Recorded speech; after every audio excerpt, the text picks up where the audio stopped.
ક્યારેય વિચાર્યું છે કે એન્ટાર્કટિકા હંમેશાથી આવો બર્ફીલો રણપ્રદેશ નહોતો? એક સમય હતો જ્યારે ત્યાં લીલાછમ જંગલો હતા, તાડના વૃક્ષો હતા અને હા, મગરો પણ હતા. તો પછી આ હરિયાળો ખંડ બરફની જાડી ચાદર નીચે કેવી રીતે દટાઈ ગયો?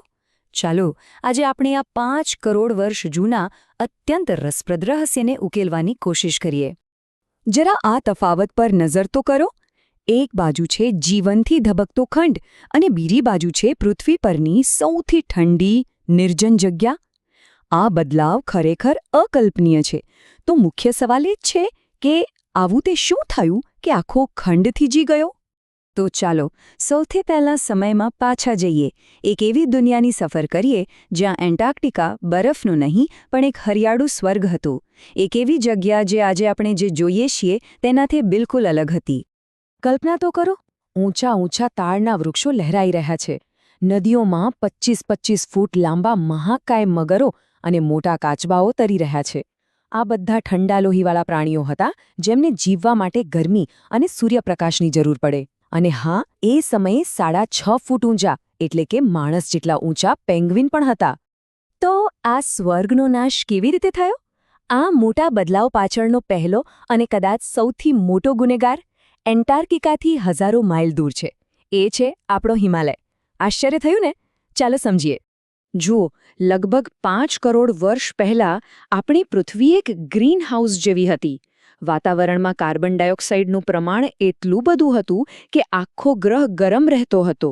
તે સમયે ધ્રુવો પર પણ કાયમી બરફ નહોતો, બધે જ ગરમી હતી. અને પછી આખી રમત બદલાઈ ગઈ. જ્યારે ભારતની ટેક્ટોનિક પ્લેટ એશિયા સાથે અથડાઈ ત્યારે હિમાલયનો જન્મ થયો. અને આ ટક્કરથી જમીનમાંથી નવા ખડકો બહાર આવ્યા. આ સિલિકેટ નામના ખાસ ખડકો વાતાવરણમાંથી કાર્બન ડાયોક્સાઇડને એક સ્પોન્જની જેમ શોષવા લાગ્યા. આખી પ્રક્રિયા કુદરતના એક વિશાળ એર કન્ડિશનર જેવી હતી. હિમાલય પર જે વરસાદ પડતો તે હવામાંથી CO2ને પોતાની સાથે નીચે લાવતો. આ મિશ્રણ નદીઓ વાટે સમુદ્રમાં પહોંચતું, જ્યાં દરિયાઈ જીવો તેનો ઉપયોગ પોતાના કવચ બનાવવા માટે કરતા. અને પછી જ્યારે એ જીવો મરી જતા ત્યારે તે CO2 તેમની સાથે ચૂનાના પથ્થર તરીકે હંમેશા માટે સમુદ્રના તળિયે દફન થઈ જતો. આની અસર ખરેખર જબરદસ્ત હતી. વાતાવરણમાં CO2નું સ્તર જે લગભગ 1500 ppm હતું તે ઘટીને સીધું 300 ppm પર આવી ગયું. એમ સમજો કે પૃથ્વીએ જે ગરમ ધાબળો ઓઢ્યો હતો એમાં એક મોટું ગાબડું પડી ગયું. અને આની સાથે જ શરૂ થયો વૈશ્વિક ઠંડકનો એક લાંબો દોર. તો આખી પૃથ્વી ઠંડી પડી રહી હતી એ વાત તો સાચી, પણ શું ફક્ત વૈશ્વિક ઠંડક એક આખા ખંડને બરફમાં દફનાવવા માટે પૂરતી હતી? ના, હજી તો વાર્તામાં બીજા વળાંક આવવાના બાકી હતા. આ કહાણીનો બીજો ગુનેગાર છે એન્ટાર્કટિકાનું એકલવાયુ થઈ જવું. જાણે કે એને એક બર્ફીલી જેલમાં પૂરી દેવામાં આવ્યો હોય. જુઓ, પહેલાં એન્ટાર્કટિકા દક્ષિણ અમેરિકા સાથે જોડાયેલું હતું. આ જોડાણને કારણે વિષુવવૃત્ત તરફથી ગરમ સમુદ્રી પ્રવાહો ત્યાં સુધી પહોંચી શકતા હતા અને તેને ગરમ રાખતા હતા.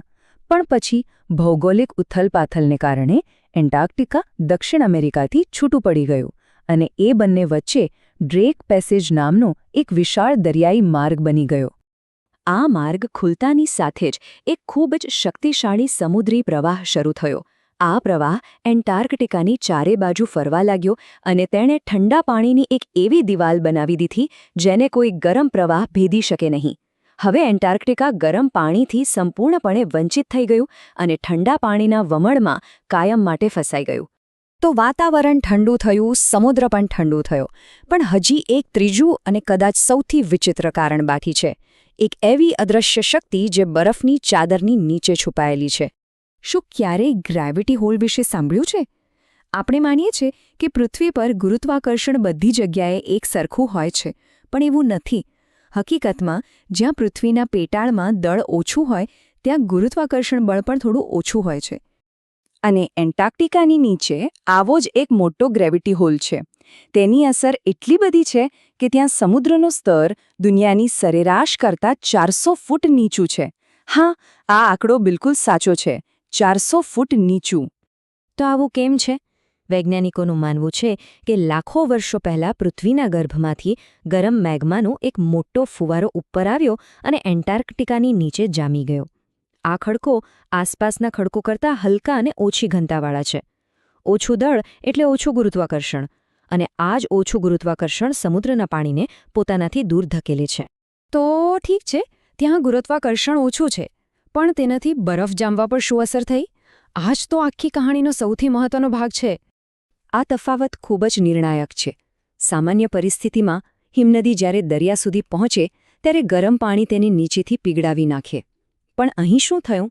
સમુદ્રનું સ્તર 400 ફૂટ નીચું હોવાથી બરફને પાણીને બદલે એક વિશાળ, ઠંડી અને સૂકી જમીનનો પટ્ટો મળ્યો.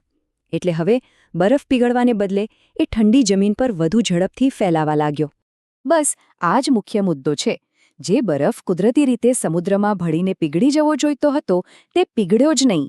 એ ખુલ્લી જમીને બરફને જામવા અને ફેલાવવા માટે એકદમ પરફેક્ટ પ્લેટફોર્મ પૂરું પાડ્યું. અને અહીંથી એક એવું ચક્કર શરૂ થયું જે ક્યારે અટક્યું જ નહીં. સફેદ બરફ સૂર્યની ગરમીને અરીસાની જેમ અવકાશમાં પાછી ફેંકવા લાગ્યો. આને એલ્બિડો ઇફેક્ટ કહે છે. આના કારણે એન્ટાર્કટિકા વધુ ઠંડુ થયું. વધુ ઠંડી એટલે વધુ બરફ, અને વધુ બરફ એટલે વધુ ગરમીનું પરાવર્તન અને વધુ ઠંડી. આ એક એવું ચક્ર હતું જેણે આખા ખંડને હંમેશા માટે બરફની કેદમાં પૂરી દીધો. તો એન્ટાર્કટિકાના થીજી જવા પાછળ કોઈ એક કારણ નહોતું. એ તો 3 પરિબળોની એક સંપૂર્ણ સાજિશ હતી. પહેલું, હિમાલયે પૃથ્વીનું એસી ચાલુ કરીને વાતાવરણ ઠંડુ કર્યું. બીજું, ડ્રેક પેસેજે તેને ગરમ પાણીથી અલગ પાડીને એકલું કરી દીધું. અને ત્રીજું, ગ્રેવિટી હોલે તેને જામવા માટે એક પરફેક્ટ પ્લેટફોર્મ આપ્યો. એન્ટાર્કટિકાની આ વાર્તા બતાવે છે કે આપણો ગ્રહ કેટલો જટિલ અને એકબીજા સાથે જોડાયેલો છે. ભૂસ્તરશાસ્ત્ર, રસાયણશાસ્ત્ર અને ભૌતિકશાસ્ત્રના નિયમોએ મળીને એક આખા ખંડનું ભાગ્ય બદલી નાખ્યું. આ આપણને એ વિચારવા પર મજબૂર કરે છે કે આજે એવી કઈ કુદરતી અને માનવ સર્જિત શક્તિઓ છે જે આપણા ગ્રહના આવનારા ભવિષ્યને આકાર આપી રહી છે.